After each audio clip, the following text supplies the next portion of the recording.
လောက်ထိကြီးကျယ်ခမ်းနားတဲ့ဓမ္မယုံကိုဟိုတက်တဲ့တွေကိုတစ်ခါမှကိုမတွေ့ခဲ့ဘူးအဲကြောင့်ဒါဘုသူတ္တအနေနဲ့ရိုက်ပြတာဖြစ်ပါတယ်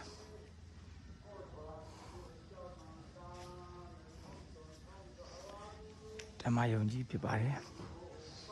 ဓမ္မယုံရဲ့ဒီမှာလက်ရန်နေအပြင်ပတန်းလေးကိုကျွန်တော်အရင်ရိုက်ပြပေးပါမယ်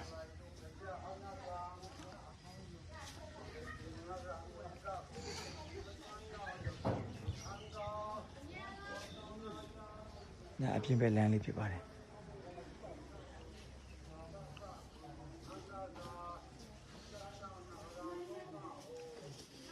အဲ့ဒါပြီးတော့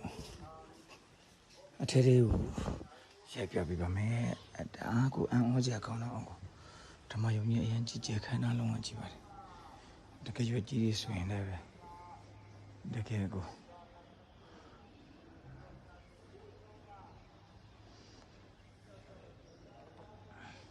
ဒီလောက်ကြီးကျယ်ခမ်းနားတဲ့ဓမ္မယုံမျိုးမတွေ့ဘူးသေးဘူးတော်တော်ကိုကြီးတာဓမ္မယုံက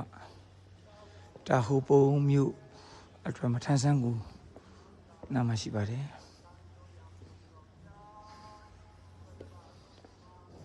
ဒါဓမ္မယုံရဲ့ဒီနောက်မှာကိုအများကြီးပဲအဆောင်တွေကျန်သေးတယ်ဓမ္မယုံကဟိုနောက်ထပ်ကျေးဇူးတင်ပါတယ်